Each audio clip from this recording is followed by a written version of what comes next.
Jax and a Kale late game is going to be so painful. I think that is the best description. Once Kale and Jax get a couple of items secured for themselves, there's not a whole lot of tools on the side of SK to deal with him in a straight-up fight. Alright? I think that once Jax gets a whole bunch of items, he should be able to bully around and deal with that Aatrox. However, SK have got significantly better poke with the fact that Ziggs is on their side. So as long as Jez is landing those bouncing bombs, this is the 5th time he's played this champion out of 14 games. The ROCCAT are going to have a difficult time engaging. Certainly an interesting one. The fact that SK are the team that really have spoiled the run almost of ROCCAT. The last time that these two met, it'd actually be 6 wins in a row now if ROCCAT had have won that game against SK Gaming. So certainly a little bit of a grudge match, I think we can call it, for ROCCAT in particular on this one. But as I said, SK not doing bad whatsoever in these last couple of weeks. Ironically, this game, if they win, will be their 6th game in a row as well, if memory serves. So, the SK Gaming, the keepers of the 6-game winning streak. We'll see if SK can interrupt it. Svenskeren, I think, is going to want to gank this top lane. Or potentially help out Candy Panda and Rated. We've seen this Thresh versus Leona lane happening all the time. Thresh bullies Leona until level 6, at which point the tables get turned. But I think if Svenskeren gives some love to Freddy and helps Aatrox get a little bit ahead of Jax, that could be a very good way in pulling ROCCAT's attention to that top lane, pulling ROCCAT towards the Aatrox and forcing them to deal with him. So, the Rock's going to be spawning in. We can see that ROCCAT doing their red buff, exactly the same happening over the other side for SK Gaming. Freddy just helping out Svenskeren to get things started there. So we've already touched on that top lane matchup here, but the mid lane, Ziggs, we know how strong Jesus has been with that, very good at farming. His kind of style, I think we can safely say, is that Ziggs. For Overpower, a lot of experience, pretty much was the Kale that got them into the LCS in the first place. What do we think to this matchup, though? So Overpower is going to be very fluent with the strengths and weaknesses of Ziggs, and we'll see how he decides to control the lane. Overpower's played Ziggs twice this split already, only given up 1 death. I feel like the very early levels, 1 through 4, is going to be in favor of Jez's if he can get harassed down. His auto attacks are ranged, it doesn't cost him mana to spam those out. But once Overpower gets some levels and gets those swings up on his Righteous Fury, he should be able to counter push the lane from Ziggs as well. Both junglers having a very standard start here, starting off with a red buff, going straight over onto their blue buffs. And that leaves Pantheon on the bottom side of the map and Elise on the top side. Now wondering here if Jankos is going to go up there. There's actually a ward in the river already put down by Freddy, so he'll spot Jankos earlier enough. And if he's got his Dark Flight by then, which he actually doesn't at this point, then he can get away from it. But he's seen him early enough there. As soon as he stepped back, Jankos realized that he wasn't going to get it. Yeah, it's incredibly difficult to actually gank an Aatrox. He's got the slow from his E, the Blades of Torment. He's got the knock-up from his Q, at which he can use to either slow somebody down or use it to escape. And as we talked about, he's got that revive passive. As long as the resource bar under Freddy's HP is red, he will be able to revive in a team fight. So if you guys don't remember seeing Aatrox, that's the way it works from the Blood World. Yeah, funnily enough, we saw a lot of him both in the jungle, a couple of times in the top lane as well. Since then, obviously, he fell out of favor completely, but interesting to see him back into this one, along with Jax for Zazas there in that top side. As predicted down in the bottom lane, SK Gaming have to be a little bit careful in these earlier levels due to the fact that Thresh can really bully that Leona around. That's going to allow a small CS lead to start building up for ROCCAT in that lane. It's going to be very difficult for Enrated to catch Celebar. He's gone on Vandal. That's a lot of early damage. Yeah, that is some good damage actually coming in. Of course, it won't be really turned into a kill at this point. Just not enough damage from either of the AD carries. Candy Panda just trying to put a bit more down on towards Vander as well. But for now, They'll go back to farm. That was actually an incredibly good play from Enrated. The moment he hit level 3, he immediately went on Vander. They forced Vander to lose about half of his hit points and drink that potion. What that means is Vander has to play a little bit more reserved in lane. He can't afford to get caught out and take all that damage. Take a look at these junglers. We highlighted them as our featured matchup. There is a counter gank available. Overpower getting knocked away from this one with the turnaround actually on towards Svenskeren. He's going to lose half of his HP, but Overpower just walking off straight through the mines. Didn't bother with the flash, didn't need to use it there, but he still has to be careful at half HP in that mid lane. If Jesus manages to knock him up with a satchel charge and then throw a combo at him, he could be in a bit of danger. Yeah, it is the case. Overpower can obviously heal himself as well, so he'll regen some of that HP. But I thought it was quite humorous. Svenskeren getting a tiny bit of distance, stunning a little minion just to try to get out of range of Jankos. What I liked about that is that both junglers were in the lane at about the same time.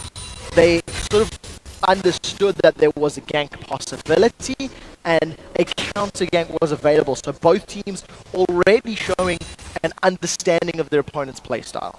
That's certainly the time you want to get to this middle lane, especially from SK's side of things. I think before that intervention comes in, it makes it so much harder to actually kill off the opposition. Zazas and Freddy exchanging here once again. Freddy having the better of this one though. Those Blades of Torment hitting already pretty hard. Yeah, so taking a look at this lane matchup and thinking a little bit more about the tools that Aatrox has available.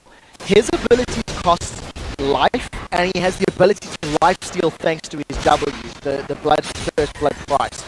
So Zazas is going to have a difficult time until he gets some items built up, until he's got something that he can trade and get some of his own lifesteal back with.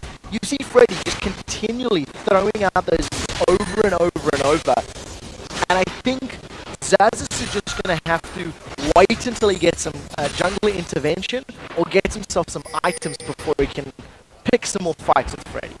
Possible Kale intervention, that'll work out for them as well if he heads up onto that top side. Terrible joke, I know. Meanwhile, down in the bottom lane, we have seen that the CS has evened itself out there. Selva and Vander still pushing up quite aggressively though on that bottom lane. Now Vander has also grabbed himself a Relic Shield as his first GP10 item.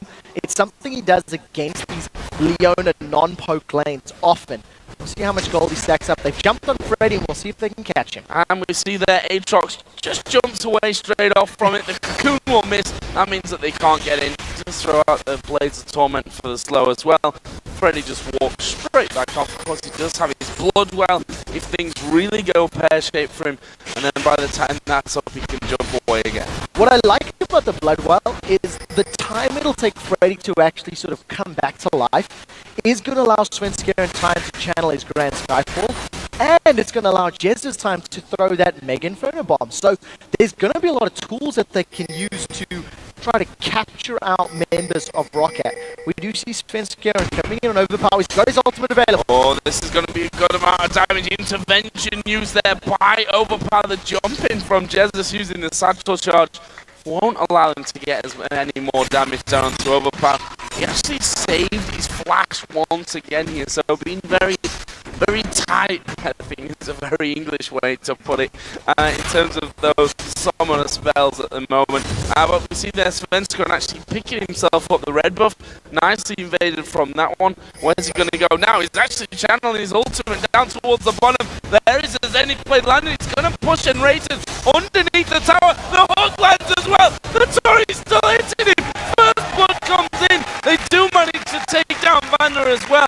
But that was great reactions, a great hook again from Vander. And once again, we see how strong Vander is on that champion. It's not over yet as they don't. Oh, Jesus gets away. good rubber ducky. I think Vanda on the retreat, landing the death sentence was very, very calculated. It allowed the kill to be secured by the AD carry of ROCCAT, whereas on the side of SK Gaming, it was Sven Skeren that picked up that kill. You ideally want the gold on your carries, and I think that is definitely going to help out Salova and Vanda in terms of getting some more control on this lane. And we did see before that Grand Sky fall down bottom, Svenskeren picked up the red buff of ROCCAT, and Jankos replying to that one nicely by heading over into the SK jungle and doing exactly the same. Now, this top lane, just to revisit it once again, 55 to 68 CS. No surprise there, Freddy's been having a much better time off that lane so far. Both of them actually got the Cutlass in there. We see Kristen Flask actually falls Zazas from earlier on, and that's giving him a bit more sustain in that lane that Freddy, quite frankly, has naturally built into his kit with his W. Yeah, he's going to be able to get a lot of lifesteal back. Well, we do see that the Blade of the Ruin King tends to be one of the only offensive items on Aatrox's because of the fact that his ultimate, in conjunction with his Bloodwell, gives him so much attack speed. You can actually afford to go for tankier items earlier. I still want to see how this lane plays out because a Jax versus Aatrox top lane is not something that we've seen on the 2014 season patch, and it's very interesting that they've been left alone on this little island. Freddy is using all of the tools of his kit available to get a CS lead. We'll see how it plays out. They've caught Salova again. Landing blade going down. Here comes the solar flare. They're going in on towards Vanda. He's at less than half HP. Double auto attacks coming in. The Cullen blocked out by Salova. That was amazing block work, but it might cost him his life or not. He throws down the ulti. Candy Panda flashes away. Enraged has gone so deep in there. Jankos comes around. They've killed him off and survived it. Crazy stuff in the bottom lane. Once again, Salova and Vanda, their synergy just works so well. Salova ate every single shot to the culling, was able to keep SK Gaming in place long enough that Salova's True Shot Barrage did not actually get barriered by Candy Panda. He was a little bit late to use that summoner spell, maybe thinking he could burn through Salova's HP. Fortunately, it wasn't the case, and that's going to give ROCCAT another kill on their side. Another kill, 2-1 up now. Only 200 gold separating these two teams, so we've not seen any turrets going down just yet, although Jax is leaving that top lane, which is going to give Freddy a free bit of time to actually push things out on that side of things. Candy Panda down to half HP from that one. We did see, as you said, the culling came out, blocked brilliantly by Salova throughout, and Salova actually is coming back into the lane there with that PS Sword, Vamp Scepter, as well as Boots and that Doran's Blade, and actually ROCCAT here going in towards the Dragon, but here comes the ulti combos. Svenskeren going to stun Jankos down. There is the repel up, but he can't really go anywhere. The Dragon is going to be picked up here by SK. Overpower uses his ultimate on Jankos to help him get out, but then ended up dying himself. And that is the power of those ultimate, map-wide ultimates. The Mega Inferno Bomb dealt so much damage to ROCCAT that when Svenskeren came in with the Grand Skyfall, it was already a one fight. The Smite War was also won by Svenskeren, so they grab themselves that global gold. They also give themselves yet another kill, this time on the AD carry. And it seems like every time one team makes a move, their opponents are able to counter.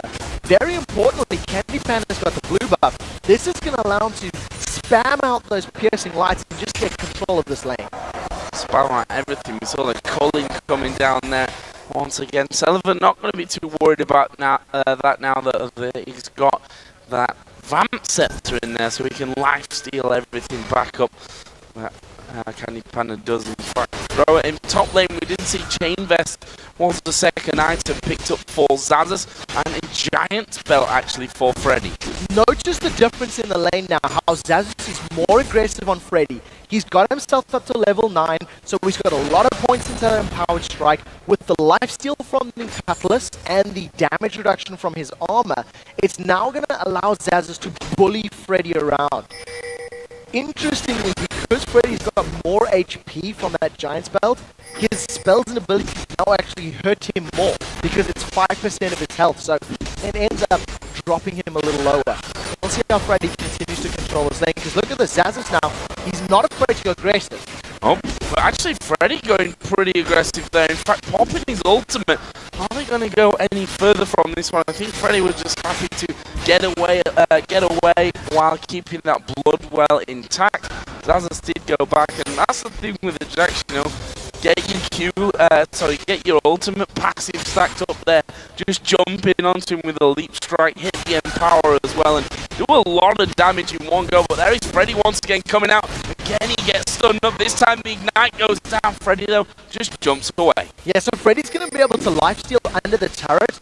With his blood wall, it makes it even more difficult to tower dive. Grand Skyfall is not available here for Sven Skeren, so we'll see how Zazas plays this one out. Sven, immediately realizing there was the threat of the dive, moves up, farms these double golems, and is close enough in range to respond if any aggression happens. And back to the bottom lane where we've seen a fair share of action so far. We can see that the Bloodthirster is now done for Candy Panda, so he's going to have the small advantage in that bottom lane. That blue buff is still on him there as well, so as you mentioned before, we'll be able to spam a little bit more, put down more damage over onto the ROCCAT bottom lane. But I think that one might get a little bit quieter now, with both teams realizing that the kill potential is obviously a lot higher than it was just a couple of minutes ago. Yeah, the one thing that ROCCAT have done very well is that every time the fights have happened on the bottom lane, ROCCAT have had members of their team there to respond. Overpower was there for the second fight, we see Yankos was there for the first fight, and it just seems like ROCCAT are moving around the map a little bit more cohesively than SK is. It is also showing in the CS. You can see Overpower right now is 30 CS down on Jez's, but it is something you expect. Because of the early strength of Ziggs and the lane pushing power that he offers, you see how quickly he wipes these waves out. It's always going to be difficult for KL in the early levels. But we talked about it earlier, as things go on, Jax and Kale are going to be getting stronger and stronger and stronger. We already see that Stinger in there started off for Overpower. But SK right now are actually on the invade, trying to get that blue buff away from Overpower, and they're going to take it. That's 2 buffs in a row that Sven Skeren's been able to steal. He got the red buff earlier, then now he's just stolen this blue buff away. What it actually signals is that SK are not afraid of ROCCAT at all. They're able to go in, they've got good enough vision, and their members are responding quickly enough. You've seen how close Jez's was for that invade. Not only did they steal it, they've now caught Jankos out. And he repels straight away, but the ultimate will be here from Enrated. In fact, the intervention was used very early on, and that forced SK to just say, you know what, we can't really challenge for that. Luckily for them, that intervention, not on the longest of cooldowns anyway, but SK might be able to secure not only the enemy blue, but their own. They will take that. Yeah, and I think part of the reason SK didn't use any other abilities for that kill on Jankos is that it's 2 minutes away from Dragon. They didn't want to use their ultimates for a kill that would then have forced their ultimates to maybe still be on cooldown by the time the Dragon fight would happen. So, controlling patient play here from SK, not throwing all in for something that could eventually hurt them a little later down the line. Well, we'll see about that one in 1.5 minutes time and see what happens around this bottom side of the map. So far it's been ROCCAT having that advantage in the earlier stages of the game, but of course now pushed back by SK. This mid lane, they're having a few problems with Jesus, who with that blue buff on now is just even more of an annoyance, throwing out those bombs. Got Jankos down to half HP straight away underneath the turret. Yeah, we'll see how he continues to work it out. You know, at this point in time, there's a Grand Skyfall on bottom. Who are they going to go for with this one? Sullivan just jumping out of range. He's going to throw his ultimate on towards Candy Pan, who's actually tanking up the turret. He throws down the culling while walking back, uses barrier, picked up in style there by SK Gaming. They might have this turret away. Actually, Jankos is coming to try and cover that one, but there's going to be a lot of damage here from SK. Very good coordination from SK Gaming. I think in a perfect world, Candy Panda would not have been the one tanking the tower, but because of all the CC from that Pantheon and Leona, they picked themselves up what was actually quite an easy kill. They also get the barrier out of Selva, and now I want to see how they respond to Dragon. If you remember in the pregame, we talked about how SK in their wins average 4 dragons per game, and in their losses average 1 dragon per game. They stole the first dragon, so we need to see how much emphasis SK put on this dragon when you consider ROCCAT love to fight around that objective as well. Well, if you take this one, they'll already be beating out their average, which is a good sign for them. Overall, that turret there is super low right now, but it looks like Freddy actually just going to leave it be, and the turret, the minions might actually do the business here. Zaz's trying to last hit under there, and it might actually cost him the turret in the end of it. Just a couple more hits really needed, and, well, 20 HP. A light breath would kill it. Now Jez is in a little bit of trouble, forced to use his satchel charge and his flash, but he gets away. Now Janko scores. This is where things get interesting now. Svenska actually going to take a lot of damage, but there comes the ulti out of Jez. It helps Svenska get that kill. Vanda's put his box down. Intervention comes in. That won't stop the solar flare though, and they're going to chase down Vanda. Can he escape from this one? There's the slow from Aatrox, and there is the Zenith Blade. This is a kill for SK. They want to give it over to Candy Panda, get the Lucian fed, they get the kill, making it 2, and the Dragon straight away afterwards. And notice, the moment Dragon is up and available, SK Gaming are not afraid to throw everything they have at ROCCAT. They land all of the damage that they need to, all of the crowd control that they need to, grab themselves a couple of kills, the Dragon and this middle turret. It may cost them the top turret though, as Zaz is going to be able to just shred the HP down. But Freddy, it was a great roam. For all of the global gold and the objectives that he was able to secure, that was a very good play from SK Gaming. Candy Panda actually going aggressive there on towards Selva. At least Candy Panda, after that fight, we saw them leaving that kill for him, trying to get all that gold stacked up on him. 3-0-1 he currently is. Got the Phage now added in, and the workings of the Sheen obviously going up towards Trinity Force here next to add into his Bloodthirster. Take a look at all of the vision that SK have put down. If you look at the inventory, they don't have too many wards right now, but we may see them picking up more. You can see pink wards, a couple more greens. But all of that vision down the sort of entrances to the river on ROCCAT's side of the jungle, especially around the red buff area, that's actually what allowed SK to get all those kills.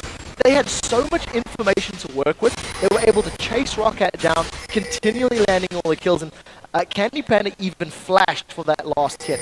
Jankos is going to jump on Freddy, but I don't know if he wants this fight 1v1. Bit of a face check there, and Freddy's like, can I kill him? I'm not sure about that one. He got the slow, not now, because Overpower's coming in. There's no turret. He actually dives towards Overpower. Here comes Pantheon, though. They're going to throw the Ziggs bomb in there as well. That'll do some decent damage. Freddy going to come back up, but Zazas will be able to finally find the blow. We can see the rest of SK are actually closing in on this one. Enrated, he does have the solar flare. Here comes the Pantheon drop straight in. Who are they going to go for? Jankos just repelling. He decides, you know what? Zazas is still at the back. Solar flare does go down. Can they finish him off? Leap strike, and he's finished by Jesus and the ignite there. Great move around from SK. So they traded top laner for top laner, but SK Gaming had to expand way more to make that happen. While all of that was going on, ROCCAT are able to grab themselves another outer turret in that bottom lane. Now Jankos is in trouble. That is a great knockback there. Can Svenska get in? Flash, and a flashback from Svenska, and the repel goes in, but that won't save him. Jesus picks up another kill. Now I think if SK Gaming can put some damage on this inner turret, they stole away the blue, they've got themselves an additional kill, and I want to see how they play this up. Because of the fact that Candy Panda and Rated have backed away, we do see both Jesus and Svenska also backing away from it. But SK Gaming have got themselves a 6 1,000 gold lead at this point. They've stolen multiple buffs from ROCCAT, and because of the vision control that they've got and the power of those ultimates, SK are just responding to every move that ROCCAT has made. Talking earlier on actually to Enrater about their loss yesterday, and he said that was really a game that we just let slip from us, a game that we had control of and then made a couple of mistakes here and there and just let it go far too easily. They're in a similar scenario here right now. The fact is that ROCCAT still, even though being behind, are going to be getting stronger and stronger as things go on. We'll see how SK can close this one out. Yeah, I'm very happy you mentioned that because of the fact that we know how strong Jackson Kell are in the late game team fights and how effective they can be. SK Gaming do have somewhat of a time limit. They cannot rest on their laurels. They cannot sit back and let this game go to 50 minutes because there is that risk that Jackson Kell will just become unstoppable. What SK does have in their favor though is very good tools to make fights happen. You can tower dive with Aatrox, tank up the turret till the point your passive pops, and then just come back to life. Very few champions have that built in, and we have seen Aatrox get a Guardian Angel as well, so you can have 2 revives in one fight. Basically a 7-man team when it comes down to it. SK here just getting their vision in once again on the bottom side of the ROCCAT jungle, something that they've tried to do and done successfully over the last few minutes. We're going to have Dragon not too far away from it as well here, and SK, you can see them moving from north to south, going through the jungle, getting that vision in. There's the timer for Dragon, 2 minutes till that comes up. And notice that SK are using a 4-1 split. They've left Aatrox to do the split pushing. He's got a lot of damage, he's got lifesteal, and he's got the tools to escape ganks. The rest of SK have got so much zone control thanks to Ziggs, and CC thanks to Leona and Pantheon. They just force ROCCAT away. ROCCAT need to hard engage, or they lose too much HP. Yeah, they just lose towers. They have to fight under a tower, otherwise they're actually going to just lose it by way of composition here of the teams. We can see that SK just rotating straight down on towards that bottom lane. They've got minions pushing up with that one, and that's going to allow them to tank up this turret and maybe finish that one off as well. We see there, Celiver takes 1 bomb, the mines go down to exert some zoning control on that side. They throw everything that they can at them, but SK's still pretty healthy from that. Now this is where we see some of the weaknesses in the ROCCAT composition. They don't have the strongest wave clear, nor do they have the most powerful hard engage. They need a Zazas to jump in and get a good counter strike. They need a hook to land or similar. And because ROCCAT don't have a Leona or a Pantheon to jump in and disrupt everybody, ROCCAT simply are forced away. The power of Ziggs in those sieges is absolutely insurmountable right now. Yeah, that's the catch-22 that ROCCAT have. They're behind by 8,000 gold at this point of the game, so they know they're not going to be as strong in team fights. But they also can't just allow those turrets to go down, because before they know it, they're not going to have any base left, and then you're not going to come back from that kind of scenario. So they've really got to find an opening in this one, whether that is by a sneaky Baron, possibly. I don't know how sneaky this is. There are red pings on Baron, so SK are aware of it. Mega Inferno Bomb is available as well. This Baron is not going down low enough. There comes the Grand Skyfall from Sven-Karen. Here comes the boom in there. There's a Cullen as well. Vander going very, very low. Sven-Karen is going to pick up the kill right on towards Zazas. A nice, easy Baron to finish off here by SK. Being served up by ROCCAT as Candy Panda goes hammering into the 2 on the top. Baron goes down. Picked up by SK Gaming. What a play out of them. Delivered on a platter.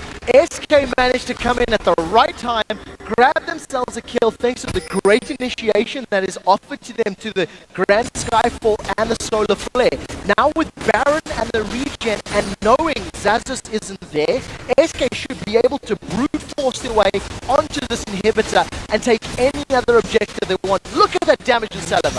And there is a hook onto Enrated, but what you're going to do, you've got got nothing to follow up with.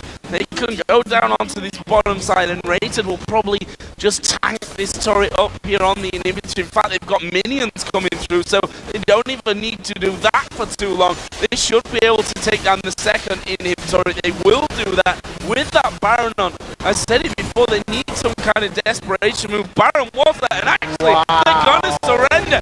SK Gaming forced ROCCAT into the surrender and beat them for a second time in the season.